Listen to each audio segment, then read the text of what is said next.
कुछ स्टूडेंट्स को लगता है कि उनकी मेमोरी कमज़ोर है। ये सिर्फ एक गलत फहमी है। मेमोरी सभी की स्ट्रांग होती है और सभी की कमज़ोर होती है।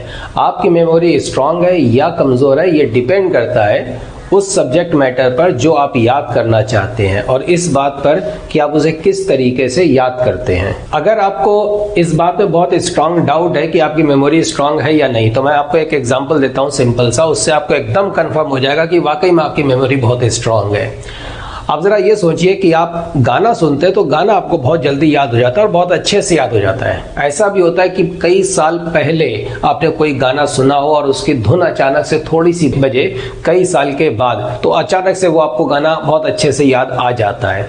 तो इससे ये बात साबित होती है कि आपकी मेमोरी है तो बहुत स्ट्रांग, लेकिन फिर स्टडीज में वो आपके काम क्यों नहीं आती है, मतलब एग्जैक्टली वैसे फंक्शन क्यों नहीं करती है।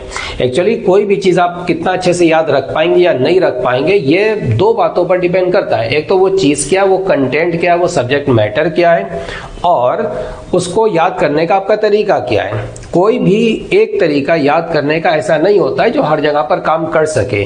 अलग अलग चीजों के लिए, अलग अलग टाइप की चीजों के लिए अलग अलग तरीके इस्तेमाल करना पड़ते हैं। आप अगर गलत तरीका इस्तेमाल करोगे किसी भी चीज को याद करने में, वो आपको सही से याद नहीं हो पाएगी। आपको कभी भी अपने दिमाग पर डाउट नहीं करना चाहिए, अपने ब्रेन के किसी भी फंक्शन पर डाउट नहीं करना चाहिए। There is nothing wrong with your brain, there is no lack of any kind of functionality in your brain. You have all the power to do what others can do. Your brain has all the capabilities to do what others are doing. जिनको आप topper समझते हैं, even उनके जैसा आपका दिमाग काम कर सकता है। बात सिर्फ इतनी है कि आप जो भी करते हैं उसको करने का तरीका आपका गलत हो जाता है।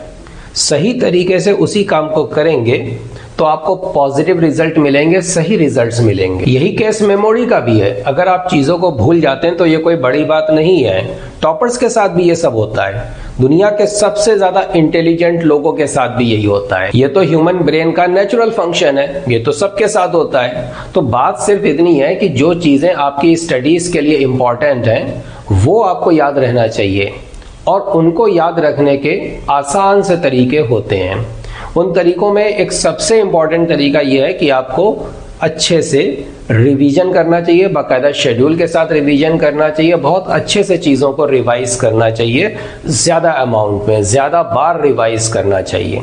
और एक बात यह भी है कि जब आप क्वेश्चन सॉल्व कर रहे होते हैं तो उस टाइम पर भी आपका साथ साथ थ्योरी का, फॉर्मूलों का रिवीजन होता रहता है। और साथ में एक काम ये भी करें कि जब कभी आप कोई क्वेश्चन सॉल्व करें और आप कोई फॉर्मूला आपको याद ना आए तो फटाफट उसको नोट्स में पलट करके देख लें। उससे वो आपका फॉर्मूला रिवाइज भी हो जाएगा और वो क्वेश्चन भी आपका सॉल्व हो जाएगा। और सबसे इंपॉर्टेंट बात, कोशिश करें कि जो चैप्टर्स भी आप पढ़ चुके हैं उनको आप रेगुलर शेड्यूल के साथ बार बार रिवाइज करते रहें, ताकि ऐसा ना हो कि जब एग्जाम आपका करीब आ जाए और 15-20 दिन या 1 महीना बचे और तब फिर आप ये सोचें कि यार साल भर जो पढ़े थे वो सब तो यहाँ तक आते आते भूल गए। अब फिर से आप फ्रेश सिरे से अगर रिवाइज करने के कोशिश करेंगे, रिवाइज करने चलेंगे, तो आपको काफ़ी कुछ ऐसा होगा जो टोटली ब्लैंक हो चुका होगा, काफ़ी अच्छे से आप भूल चुके होंगे। फिर उसके रिवीजन में भी आपको बहुत दिक्कत आएगी। तो इस बात की नौबत ना आए, इसके लिए ज़रूरी है कि रेगुलर शेड्यूल के साथ आप बहुत अच्छे से रिवाइज करते रहें।